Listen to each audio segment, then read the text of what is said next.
Nos encontramos con Marian Díaz, Kitsu y yo, Fernanda. Nosotros con Kitsu vamos a ser las personas entrevistadoras y Marian nuestra entrevistada. Eh, Primero agradecer que aceptar nuestra invitación y la primera pregunta es, ¿qué es lo que te motivó a ser parte del activismo por el derecho libre del conocimiento? Uy, esa es una pregunta enorme. Yo tengo más de 10 años, creo que quizás 12 o 13, haciendo activismo en derechos humanos, específicamente en dos sectores grandes que son la cultura y la libertad de expresión. Y yo soy venezolana, entonces obviamente pues, el acceso a la cultura y a la libertad de expresión son cuestiones que son muy importantes para mí por mi experiencia personal, ¿no? Em, pero inicié mi activismo con Creative Commons hace, como les digo, quizás 12 años. Fue una de las primeras cosas con las que me involucré, porque ofrecía justamente una alternativa a eh, la propiedad intelectual tradicional como estándar, que permitía que las personas se pudieran como involucrar con esto y usar estas herramientas para abrir el acceso a sus obras sin tener que pasar por abogados y todos los procedimientos, sin tener que esperar reformas legales que todavía seguimos esperando y seguimos empujando y no se dan porque dependen de otras fuerzas y de otras cosas, ¿no? Y algunos de nosotros que somos escritores, este, de pronto, bueno, artistas en general, queremos compartir nuestras obras y queremos que las personas disfruten de nuestras obras, y de repente la primera barrera de entrada es que nos conozcan simplemente, ¿no? Nadie va a ir a comprarte si no tienen la menor idea de quién eres, no te van a pedir y no vas a estar como en las vitrinas de las librerías. Entonces, para mí, por ejemplo, como escritora, lograr que me leyeran era como lo primero. Y yo logré que me publicaran en editoriales formales. Tengo libros publicados, pero igual sigue siendo para mí lo más importante encontrar lectores, ¿no? Entonces, Creative Commons y el movimiento en general para el acceso abierto ofrecía y sigue ofreciendo vías para eso, para despegarse como toda esta cosa tradicional, como llenar polillas, que es la propiedad intelectual tradicional, y hacer algo como un poco más fresco, más de estos tiempos, quiero decir. Y tú, por ejemplo, ¿cómo impulsas este activismo como de manera concreta? ¿Qué es lo que se hace? Bueno, para mí fue un escenario bien particular porque como yo vivía en Venezuela, ahora estoy viviendo en Santiago, pero viví en Venezuela hasta hace 3 años, casi 4, que me mudé acá. Entonces, toda la parte fuerte, digamos, la parte más grande de mi activismo por el conocimiento abierto fue en Venezuela. Y pasaba por, primero, enseñar a la gente a usar licencias Creative Commons, que era como lo primero porque la gente no las conocía. Todavía hay mucha gente que no las conoce, pero obviamente hace 10 años, 12 años, mucha menos gente las conocía. En aquel momento todavía se hacían adaptaciones a las leyes locales de las licencias para que pudieran ser usadas. Ya no se hacen porque las licencias han evolucionado, pero a enseñar a la gente a usarlas fundamentalmente. Lo que pasa por explicar qué son, que puede ser al comienzo un poco extraño cuando la gente no las conoce. Ya luego que las conoces es como, es muy obvio lo que son, pero al comienzo pues, son muchos talleres. Y hacíamos bastante difusión de obras relacionadas con el conocimiento abierto, documentales, películas como Remix, por ejemplo, que explican por qué el modelo de copyright más tradicional no está, primero no es una cosa inmutable y eterna, sino que tiene apenas unos cientos de años, no es como que es tan antigua como la humanidad, no es cierto. Y luego, no es el único modelo posible. Y de hecho va en contra de cómo los humanos creamos cultura, ¿no? Los seres humanos creamos cultura a partir de las cosas que otras personas han creado antes. Entonces, tratar de castigar eso, que son preocupaciones que ahorita de pronto con un acceso a Internet más extendido se vuelven más preocupantes, o con una tecnología más avanzada se vuelven preocupantes, cosas como, por ejemplo, qué va a pasar con los memes, cuando la tecnología los algoritmos de reconocimiento y bajada de contenido se vuelvan más agresivos, ¿qué va a pasar? Son algoritmos como los algoritmos de YouTube, que no reconocen cuando es un uso justo, sino que escuchan una canción y dicen no para abajo. Y son preocupaciones más intensas ahora. Pero lo cierto es que los seres humanos siempre hemos creado contenido así, como se crean los memes, ¿no? Basándonos en otras cosas, replicando las cosas, convirtiéndolas en otras cosas, y así es como tenemos una cultura rica. Hacer lo contrario, o pretender ponerle como rejas a eso, es precisamente tratar de limitar el crecimiento de nuestra cultura, la cultura que es abierta. En Venezuela, por ejemplo, ahorita la gente que se ocupa de Creative Commons allá, yo estoy un poquito separada, pero están haciendo cosas como armar escáneres de libros para ser usados como libros del dominio público, para rescatar el dominio público. Es algo en lo cual yo también estoy trabajando desde acá, no con Creative Commons, sino con otros proyectos. Rescatar el dominio público para preservarlo, para protegerlo, ¿no? Son libros que empiezan a perder un valor que es económico, porque no pueden ser explotados de la misma manera, con la misma manera tan cerrada, y entonces a las editoriales como que ya no les interesan tanto, y son súper valiosos, libros que tienen 100 años que no se editan, que están en el olvido. Hay muchísimas cosas, trabajo con museos también, que se hace desde Creative Commons para poder digitalizar piezas de museos y que puedan ser encontradas en estas galerías en línea, que hay cosas bellísimas, como en Europa está Europeana, creo que se llama, que es una galería gigantesca de museos de Europa, que uno lo puede revisar desde cualquier parte. Entonces, fundamentalmente, ese es el tipo de trabajo que se hace por activistas. Y disculpa, ¿cómo podemos ligar, por ejemplo, este tipo de activismo con el trabajo y en verdad todo lo que logró hacer Aaron Swartz? Wow, es que Aaron era una máquina. Entonces, el trabajo de Aaron, para empezar, más allá de que tuvo mano en el nacimiento de Creative Commons como movimiento y que le debemos mucho de lo que Creative Commons fue a él, esta causa judicial central, que fue la causa que llevó a Aaron a su muerte eventualmente, que fue la liberación de estas enormes bases de datos de documentos académicos. Por un lado, era súper importante, si se dan cuenta, son cosas que ahorita durante la pandemia esas mismas empresas, porque son empresas que tienen ese montón de conocimiento cercado, están liberando por la pandemia, o sea que se podía hacer, gracias. Porque es importante, pues, que los académicos, que los investigadores podamos acceder a esos documentos. Son cosas que luego iniciativas como Sci-Hub, por ejemplo, han contribuido a seguir rompiendo esas barreras, porque los académicos necesitamos acceder al conocimiento. Si tú tienes académicos trabajando en cuestiones como las que hago yo o en otras áreas del conocimiento, medicina, ciencia, biología, en países pobres como los nuestros, es mucho más difícil que para alguien, de pronto en Estados Unidos, acceder a esta documentación. Y entonces no puedes avanzar ciencia en eso. Pienso mucho, obviamente, en Venezuela, donde los profesores están ganando en torno a $1 mensual, y las universidades no tienen presupuesto. Entonces, esas universidades evidentemente no pueden tener acceso a estas bases de datos que se pagan en dólares, no hay manera. Y no pueden avanzar conocimiento. Eso, por un lado, en cuanto a lo concreto que hizo Aaron, que fue romper estructuras que parecía que no podían ser rotas y dar su vida por eso realmente, dar su vida por las cosas en las que creían. Pero luego, fuera de eso, es enorme la manera en la que impactó las vidas de tantos activistas en el mundo. O sea, para mí, eh, acción personal consta todos los días que me acuerdo, por su compromiso moral y ético con esos principios y con esas creencias.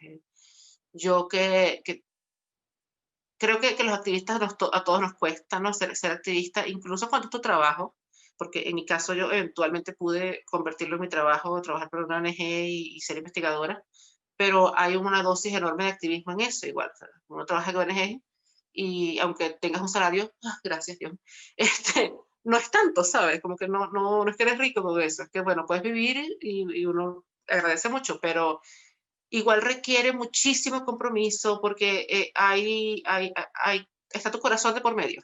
Como que todos los días esa fe tiene que ser probada en las cosas que tú crees y ves cómo el mundo está y todos los días te echa para abajo el mundo.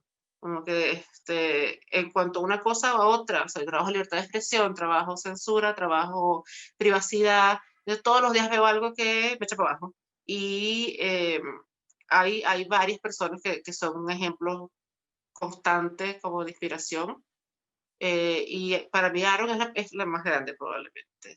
Estuve investigando y tiempo después de que Aaron falleció, la Universidad de Harvard empezó una campaña para pedir la liberación de las licencias. Entonces, me gustaría saber cuál es tu opinión frente a esto, como que existe también una competencia económica que es una presión o sea, como infinita, muy grande en las universidades, que le saca recursos, pero a la vez, como las mismas universidades son quienes crean a las personas que le hacen como el contenido a esa revista, entonces como que mi cabeza estaba como, a ver, Hay un choque. les cobran para poder informarse y luego les, como que les venden el mismo conocimiento que hicieron.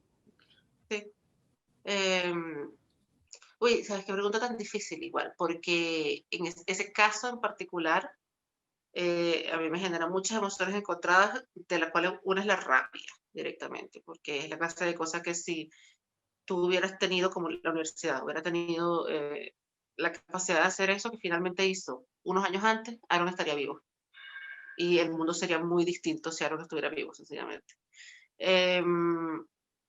Por otra parte, ya como a lo concreto de lo que significan las medidas, ¿no? Yo he trabajado, no tanto como quisiera, pero sí he trabajado con profesores y académicos y bibliotecas particularmente, que manejan bases de datos, en temas de acceso abierto.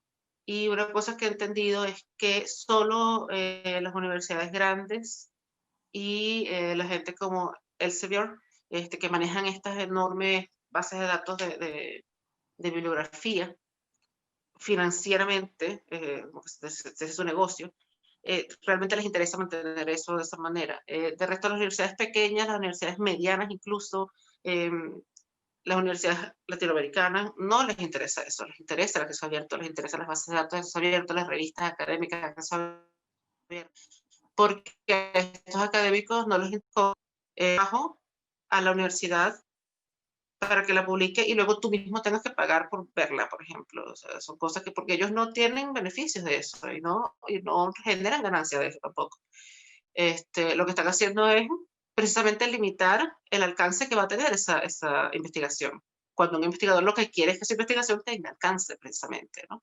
Entonces, el acceso abierto realmente, en América Latina al menos, ha venido a ser una enorme palanca para que la gente pueda tener un mayor alcance con sus investigaciones y acceder a investigaciones de otras partes donde el acceso abierto comienza a verse como algo posible, ¿no? Yo por lo menos sé que prefiero siempre citar académicos que están publicando en acceso abierto que tratar de encontrar otras maneras de acceder pagando o por los otros caminos, investigaciones que están cercadas, porque no me interesa promover esos modelos, ¿no? Entonces, dices tú que como abrir el conocimiento también nos ayuda, por ejemplo, ahora en pandemia, que igual es como una situación súper particular, como dices tú, y horrible el encierro, pero nos ayuda y este acceso al conocimiento, acceso quizás a los museos virtuales, a ver películas que no hay que pagar, a escuchar música que no hay que pagar, entonces esto también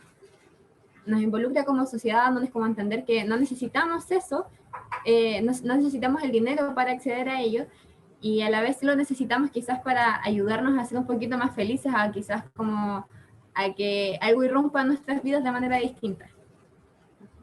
Exactamente. Y creo que igual toca, como venimos haciendo hace muchísimos años, pero toca seguirlo haciendo, ir buscando nuevos modelos que funcionen, de modo en que las personas que se dedican a crear arte sean valoradas en la sociedad y puedan vivir de eso, porque como que el argumento principal que nos dicen contra la cultura abierta, contra incluso quienes defendemos la piratería como filosofía y como movimiento político, es que es que los autores tienen derecho a vivir de sus obras, pero los autores no viven de sus obras, eso no es cierto.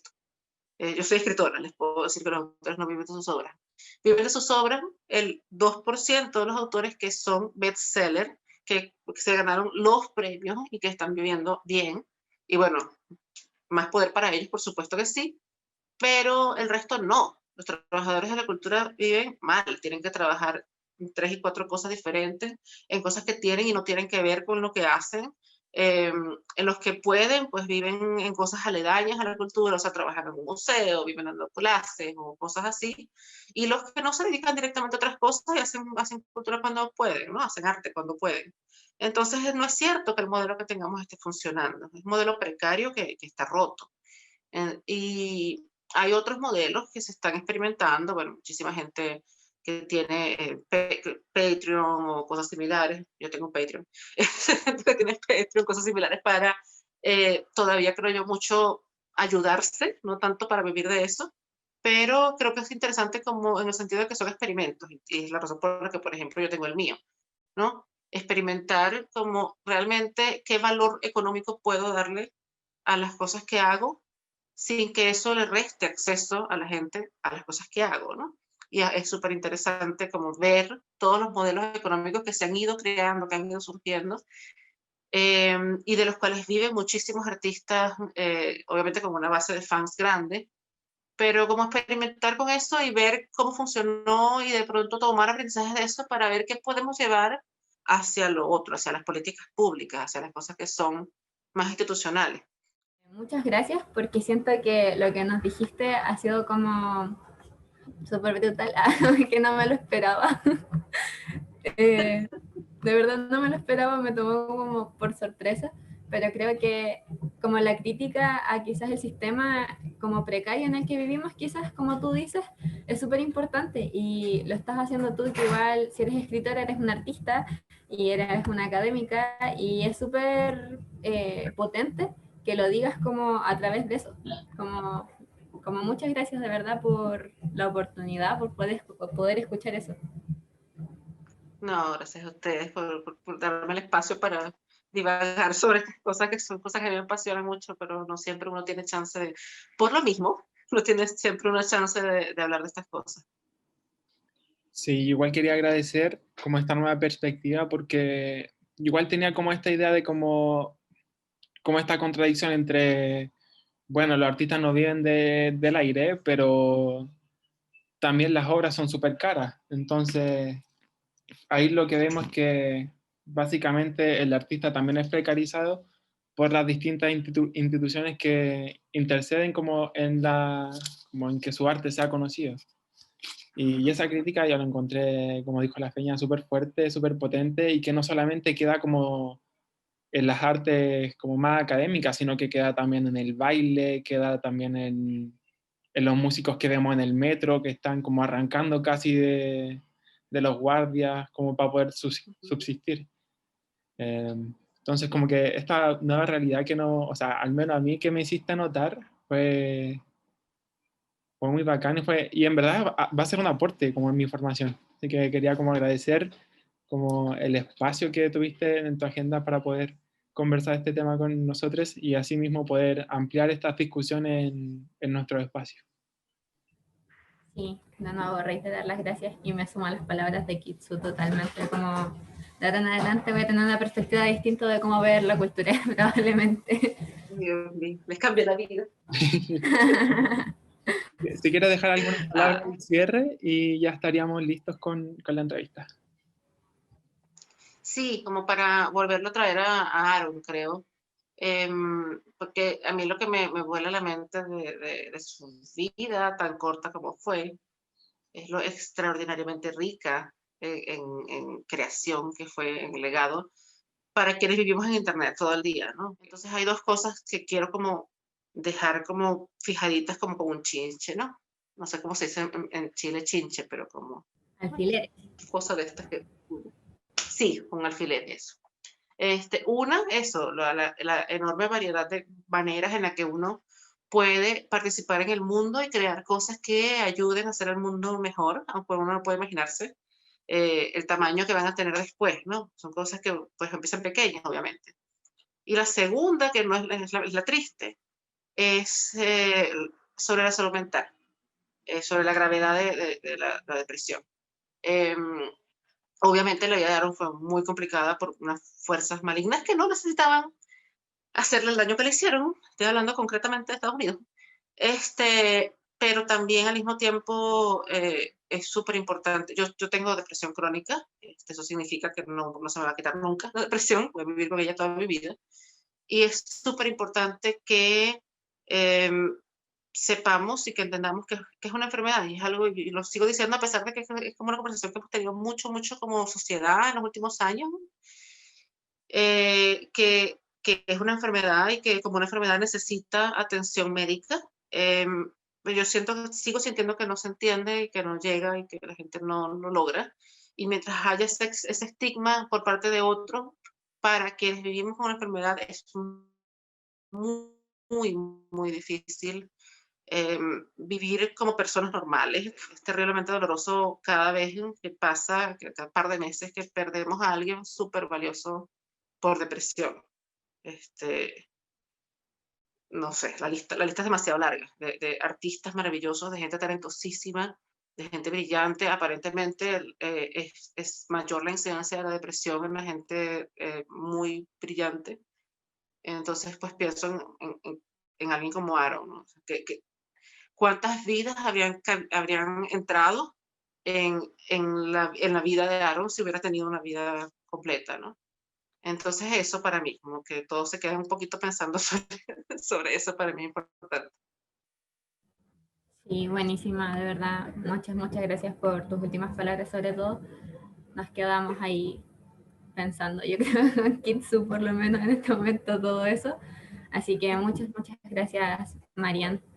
Que te vaya muy bien en tu día y de nuevo muchas gracias por la oportunidad. Gracias a ustedes, fue un gusto de verdad conversar con ustedes hoy.